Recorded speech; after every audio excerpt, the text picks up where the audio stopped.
잘 지내셨죠? 예, 저도 잘 지냈습니다. 예, 오겐키 데스까?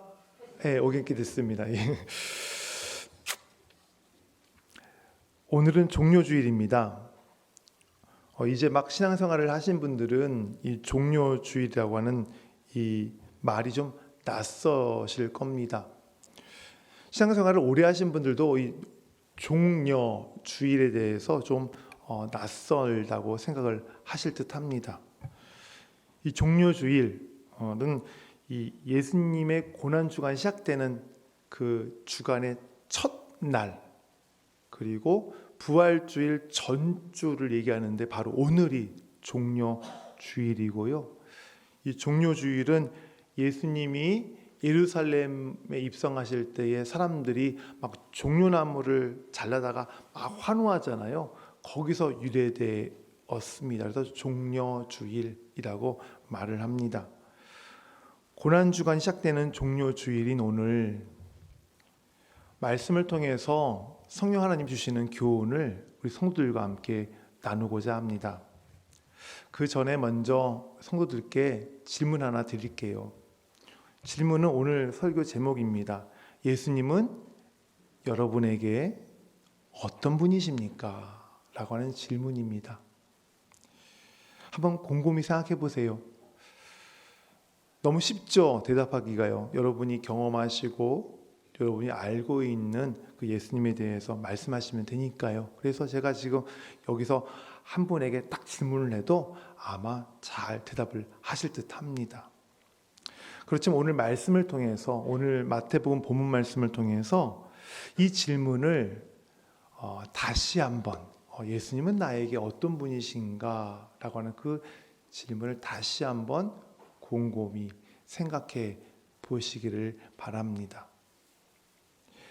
예수님께서 제자들과 함께 저 위에 두론과 시온, 그 다음에 시돈, 그리고 빌립보 가이사랴, 갈릴리, 그리고 그 여리고성을 지나서 이제 예루살렘으로 이렇게 내려오셨어요. 예루살렘까지 오신 예수님께서는 바로 예루살렘으로 들어가지 않으시고 잠깐 멈추십니다. 그곳이 어딘가 하면 오늘 21장 1절에 있는 감난산 벳바게라고 하는 지역입니다. 이 벳바게라고 하는 곳은 예루살렘과 불과 2km 정도 떨어진 곳이고요. 한 20-30분이면은 충분히 예루살렘에 들어갈 수 있는 그러한 거리에 있는 곳입니다. 이곳에 도착하신 예수님께서 두 제자에게 맞은편 마을로 가라 하십니다. 아마 베다니였을 겁니다. 그 베다니에 가서 그곳에서 매여 있는 나귀와 나귀 새끼를 끌고 오라고 명령을 하시지요. 그리고 누군가가 왜 나귀들을 끌고 가느냐 그러면 주께서 쓰시겠다라고 말하라 합니다. 주께서 나귀를 쓰시겠다라고 하면 주님께서 그 나귀를 타시고 예루살렘으로 들어가시기 위해서였어요. 그런데 이렇게 말씀하시는 주님에게서 이해가 되지 않는 점이 있습니다. 그것은 예수님께서는요, 저 위에서부터 두로와 시돈, 빌립보 가이사랴, 어딘가 갈릴리 거기서 쭉 지금 예루살렘까지 약 200km 정도 200km가 넘는 거리거든요. 그 거리를 걸어서 오셨어요. 그런데 불과 예루살렘을 2km 남겨두고 지금 그 앞에서 나귀를 타고 예루살렘에 들어가시라기 때문에 좀 이해가 되지 않습니다. 그냥 쭉 걸어가시지. 걸어서 예루살렘에 들어가시면 될 텐데 거기서 나귀를 타고 들어가시겠대요. 복음서를 읽어보신 분들 아시겠지만 예수님께서 공생의 기간 동안에 이때 말고 짐승을 탄 적이 없으세요. 다 걸어 다니셨어요. 그런데 이때 유독 이 시점에서 예수님께서 예루살렘에 들어가실 때에 나귀를 타고 들어가시려고 해요. 오늘 우리가 읽은 본문에는 왜 예수님께서 나귀를 타고 예루살렘에 들어가시려고 하시는지 그 이유를 우리에게 말해주고 있습니다. 4절 말씀이에요. 같이 읽겠습니다. 이는 선지자를 통하여 하신 말씀이 이루려 하심이라. 왜요? 왜 예수님께서 나귀를 타고 예루살렘으로 들어가시려고 하시는 거예요? 선지자를 통한 그 말씀을 이루게 하시려고, 다시 말하면 성경에 기록된 말씀을 이루게 하시려고 예수님이 나귀를 타고 들어가시려고 하시는 거예요.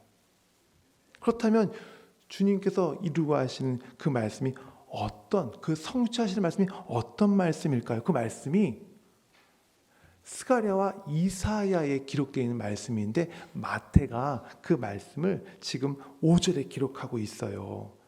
우리 같이 읽겠습니다. 시은 딸에게 이르기를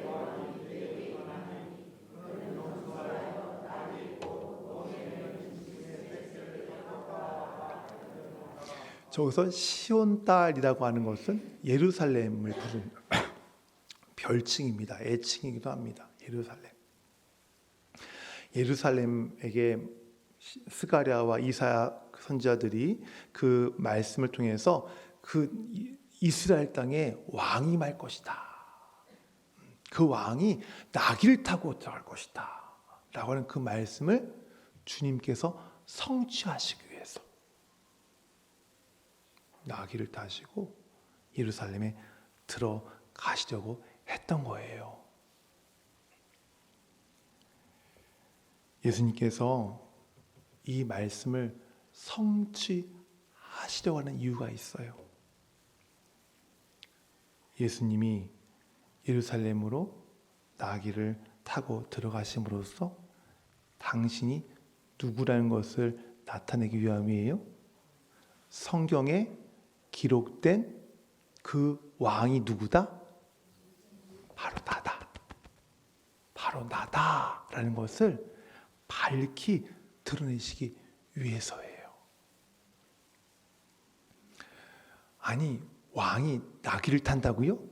좀 우습게 여기시겠지만 전혀 우습게 여기지 마십시오. 고대 시대 때에는 왕이 나귀를 탔어요. 이 당시에 나귀는 지금 말하면 제네시스 집 90이에요. 굉장히 좋은, 지금 그걸 타고 들어가는 거예요. 솔로몬 왕도요, 열왕기상 1장 38절에 보면 그 자기 아버지 왕의 노새를 타고 그 왕의 즉위식에 가거든요. 이것을 보면 왕도 뭘 탄다고요? 나귀를 탄다. 나귀는 누가 타는 거다? 왕이 타는 거다라는 걸 알 수 있어요.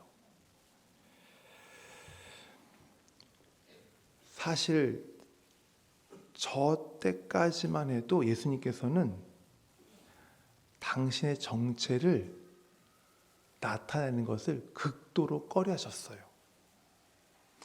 더러운 귀신이 예수님 보고 당신은 하나님의 아들이십니다 라고 부르짖을 때에 예수님께서 꾸짖으시면서 조용히 해라 라고 명령하셨고요.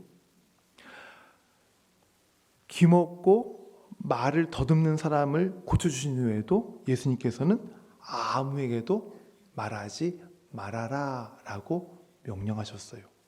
심지어는요, 베드로가 예수님을 그리스도라고 고백하잖아요.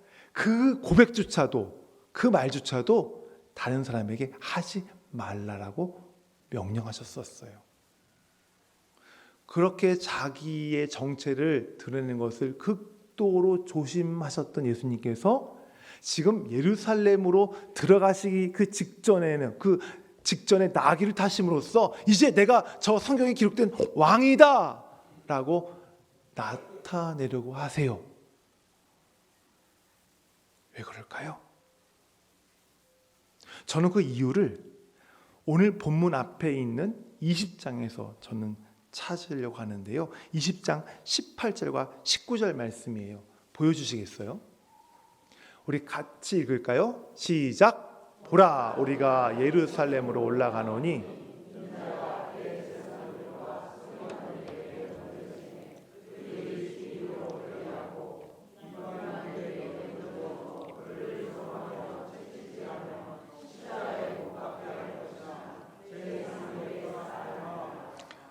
18절과 19절 그냥 띄워주세요. 저 말씀은 예수님께서 세 번째로 제자들에게 내가 예루살렘에 들어가면 죽을 거야 라고 말씀하시는 세 번째 이제 그 말씀이거든요. 앞에서 말씀드렸던 것처럼 예수님께서 저 위지방부터 쭉 거쳐서 예루살렘으로 오시면서 거기에 예수님을 따르는 많은 사람들이 있었겠죠. 그리고 거기에는 물론 12명의 제자도 있었을 거예요. 있었어요. 이렇게 내려오시다가 예루살렘에 거의 다가왔을 때 그 많은 무리들을 놔두고 12명 제자만 딱 불러서 저 말씀을 하시는 거예요. 내가 이번에 예루살렘에 들어가게 되면 사람들에게 잡히게 될 거고 조롱당하고 채찍질 당하고 내가 죽게 될 거야. 그리고 다시 부활할 거야 라고 예수님이 12 제자에게만 하신 말씀이세요. 저는 저 말씀에서 예수님께서 왜 지금까지는 자기의 정체를 숨기시고 다니던 분이 왜 나귀를 타시고 예루살렘으로 가실까라고 하는 해답을 찾는데요. 그 이유는 예수님께서 예루살렘에 들어가셔서 잡혀서 조롱받고 채찍질 당한 후에 죄인들처럼 십자가 형태로 죽임을 당하게 될 내 자신이 그분이 누구라는 것을 말씀하시기 위해서라고요. 바로 그분이 성경에 기록된 왕, 바로 나다라는 것을 말씀하시기 위해서 지금 예수님께서 나귀를 타고 예루살렘으로 들어가시는 거예요.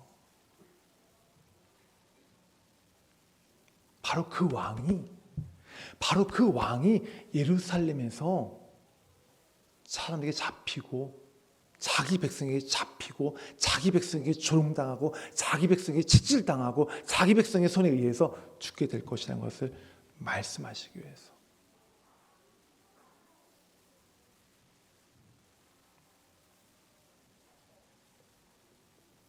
예수님은 사탄의 권세 아래에서 종노릇하며 죄와 사망에 매여 있는 자기 백성을 구원하시기 위해서 이 땅에 사람의 몸으로 오신 구원의 왕이십니다.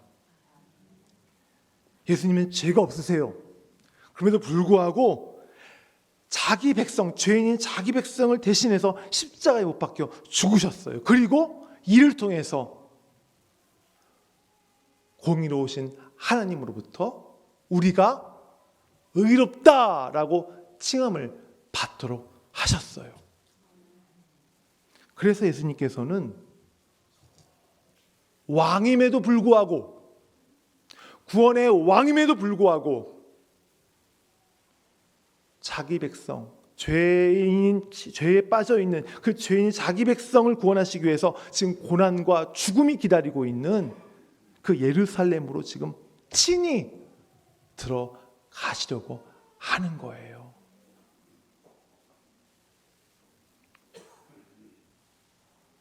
성경에 기록된 대로 예수님께서는 나귀를 타시고 예루살렘으로 들어가십니다.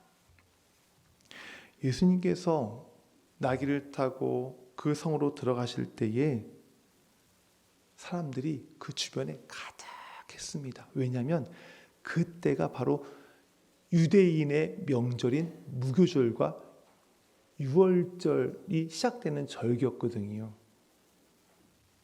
전국 각지에서 온 사람들과 외국에서 온 많은 사람들이 예루살렘 성전에서 무교절과 유월절을 지키기 위해서 지금 가고 있는 그 상황 속 예수님께서 나귀를 타고 지금 예루살렘 성으로 지금 향하고 계세요. 그때 예수님을 둘러싸고 사람들이 어떻게 말해요? 9절 말씀 같이 읽겠습니다. 앞에서 가고 뒤에서 따르는 무리가 소리 높여 이르되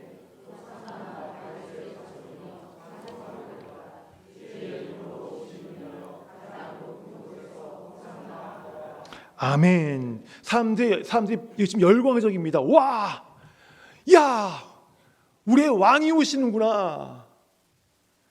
그 왕의 예수님 보면 사람들이 겉옷을 길에 깔고 그 나뭇가지를 깔면서 예수님을 열렬히 환영합니다.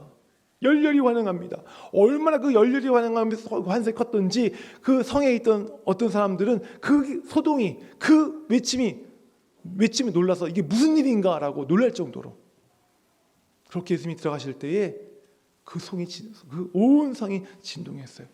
소동했어요.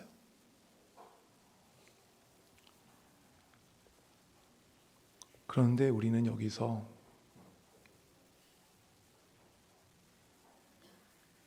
많은 이들이 예수님을 향해서 열정적으로 반응하고 있는데 그렇게 반응하는 이들을 좀 면밀하게 살펴볼 필요가 있어요. 그것은 이들이 예수님을 어떤 분으로 알기에 그렇게 열광적으로 예수님을 지금 환영하고 있을까라고 하는 거예요.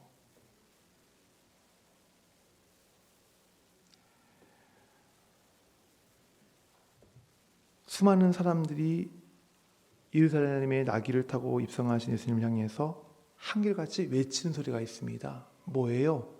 호산나, 호산나라고 하는 말이에요.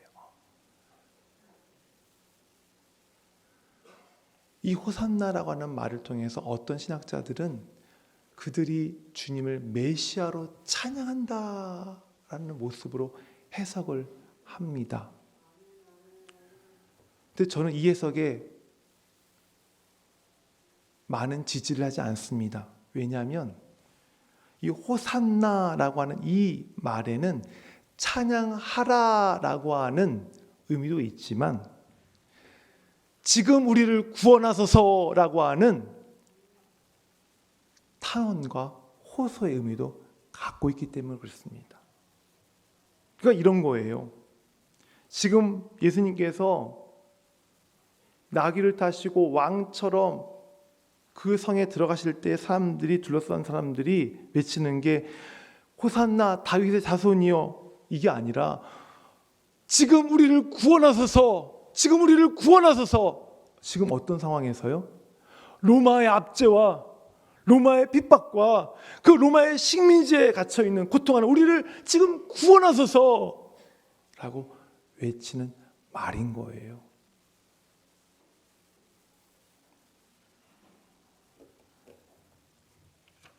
제가 이 호산나라고 하는 이 외침이 찬송이라기보다는 이들의 핍박당하고 고통당하는 그 백성들의 호소와 탄원이라고 말씀드리는 이유가 예수님께서 예루살렘 성에 들어왔을 때에 예수님이 사람들에게 힘없이 잡히시자마자 돌변한 이 수많은 사람들, 예수님을 그렇게 호산나 부르면서 열광했던 사람들의 돌변된 태도 때문에 이렇게 말씀을 드리는 거예요.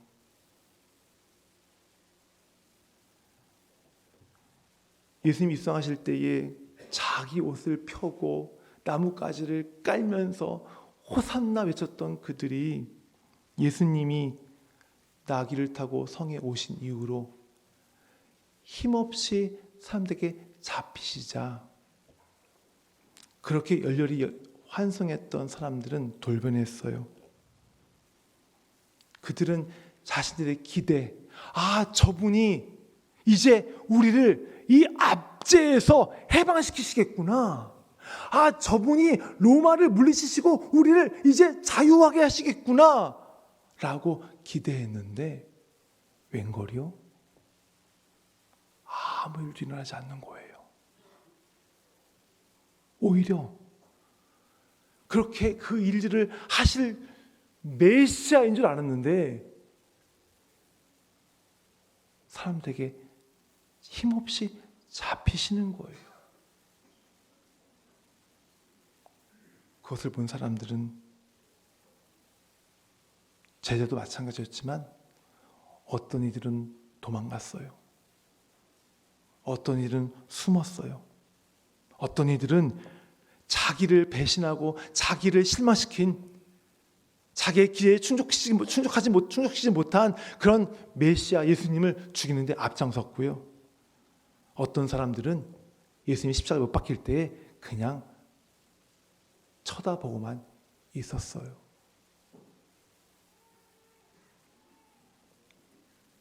이들은 예수님에 대해서 실망했어요. 자기가 생각했던 메시아와는 너무 달랐기 때문이에요. 다시 말해서 예수님이 자신들이 처한 이 정치적인 현재의 상황 속에서 구원해 주시고 자신의 욕망과 필요를 채워줄 줄 아는 그런 왕인 줄 알았는데 이분이 전혀 그런 분이 못됐기 때문이었습니다. 그렇다면 이분들은 메시아를, 예수님을 어떻게 알고 있었던 것일까요? 이들은 예수님을 자기들의 필요를 채워주는 그런 왕으로만 알고 있었던 거예요.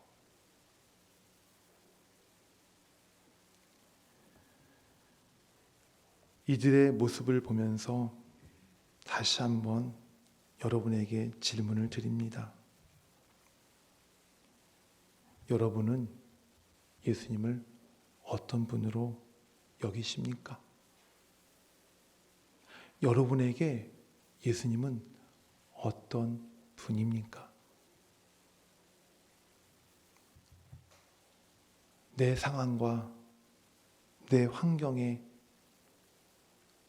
필요한 것만 집중하다 보니까 하나님이신 예수님을 나의 상황과 나의 환경에서 필요한 것을 채워주시는 분으로만 한정 짓고 믿고 계시지는 않으십니까?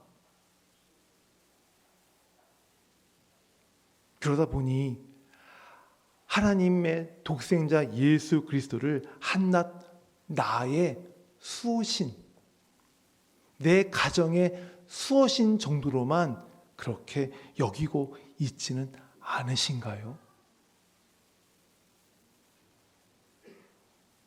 예수 그리스도의 그 왕이신, 그 구원의 왕이신, 그 예수 그리스도께서 나를 죄와 사망에서 구원해주신 그 은혜보다 내 상황에서 필요한 것이 채워지고 내 삶의 문제가 해결되는 것만을 구하면서 해결되고 공급이 되면 채워지면 은혜 받은 것이라고 여기고 그러지 못하면 은혜 받지 못한 것이라고 여기며 살고 계시지는 않으십니까?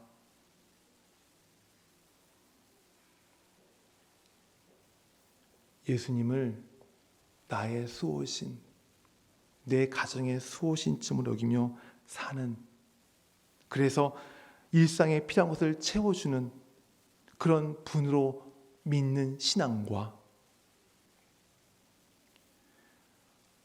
예수님은 나의 죄를 대속해 주신 만왕의 왕 하나님의 아들이심을 믿는 신앙의 차이는 비교할 수 없을 만큼 차이가 납니다.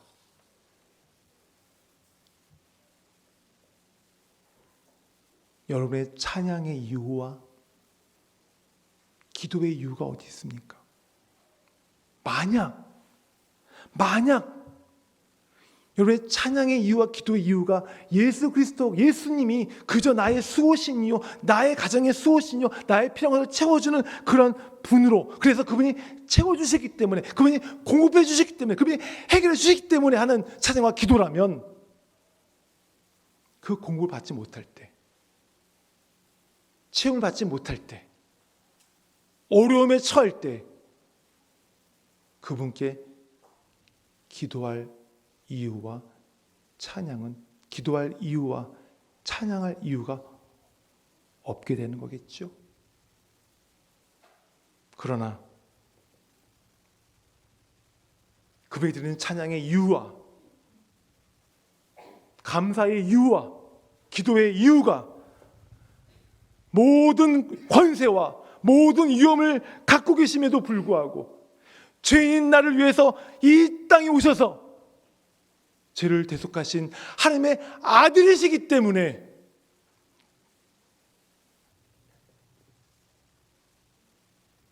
드리는 기도와 찬양이라면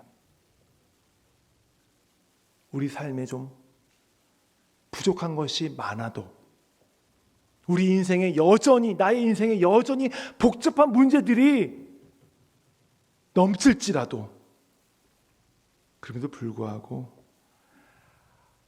하나님 그 자체만으로 나의 찬양의 이유이고, 나의 기도의 이유이고, 나의 감사의 이유가 될 것입니다. 하박국서를 보면 하박국 선지자가 하나님께 감히 불평하는 내용이 나와요. 하나님도 참 온유하신 분이시죠. 예, 불평을 해요. 하박국 선지자가 자기 기도 들어주지 않는다고 하나님께 불평하고요. 왜 의인들이 악인들 때문에 이렇게 고통을 당하냐고, 왜 악인을 통해서 의인들을 심판하는 것이 과연 하나님이 그 정당한 것이냐고 막 그렇게 하나님께 대들면서 막 불평을 합니다. 그런데 하박국서를 보면 초반에 그렇게 하박국 선지자가 예수님께 막 하나님께 불평한 내용이 나오는데요. 나중에 하박국 선지자가요, 하나님을 깨닫게 되었을 때 그가 이렇게 자기 신앙을 고백해요. 하박국서 3장에 있는 말씀이에요. 띄워주세요. 저 말씀은 쉬운 성경 버전이거든요. 같이 읽겠습니다. 이 모든 것을 들으니 내 몸이 떨립니다. 이 소리를 들으니 내 입술이 떨립니다.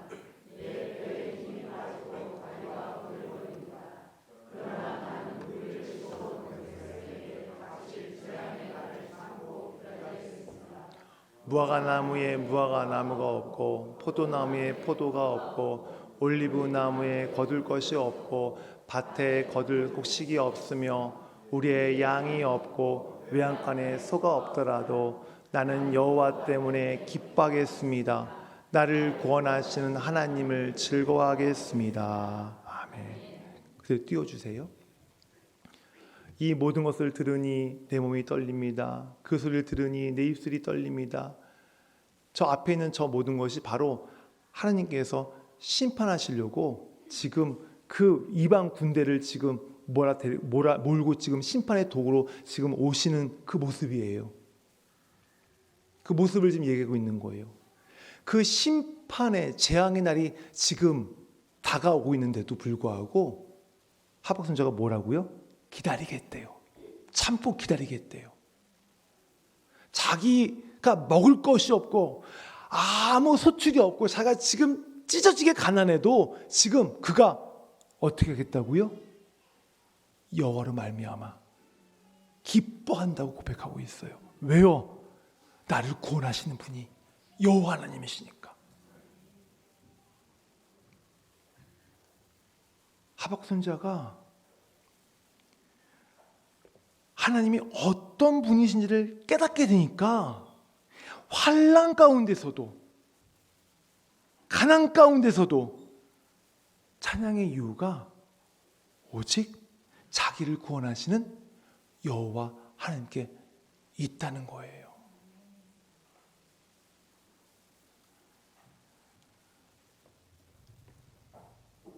예수 그리스도가 여러분에게 어떤 분이십니까?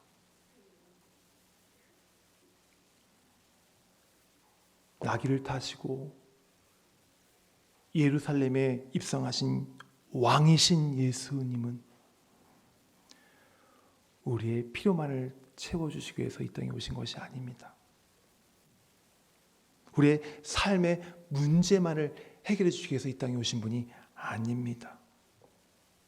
예수님은 하나님의 아들로서 만왕의 왕이요 왕 중에 왕이시지만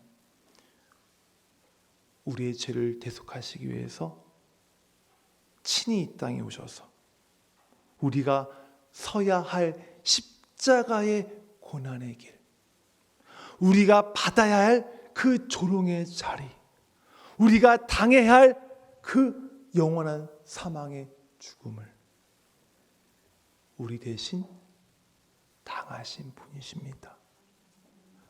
하나님의 아들이심에도 불구하고 왕이심에도 불구하고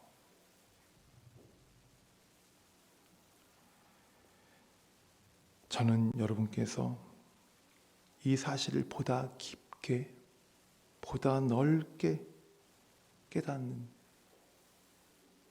지혜를 성령께서 주시기를 바랍니다.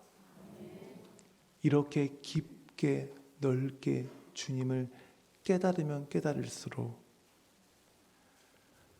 나의 죄의 그 짐을 나를 위하여 짊어지신 그 주님의 그 고난과 십자가의 그 은혜가 왕이심에도 하나님의 아들이심에도 나를 위하여 지신 그 십자가의 은혜와 그 고난이 얼마나 한없는 은혜인지를 깊이 깨닫게 될 것입니다. 고난주간입니다. 고난주간 동안 예수 그리스도가 나에게 어떤 분인지를 좀 더 진지하게 알아가시기를 바랍니다. 그래서 여러분이 그 깨달은 것만큼 그만큼 한 걸음 더 주님의 은혜 앞으로 다가가기를 소원합니다. 아멘. 찬양하겠습니다.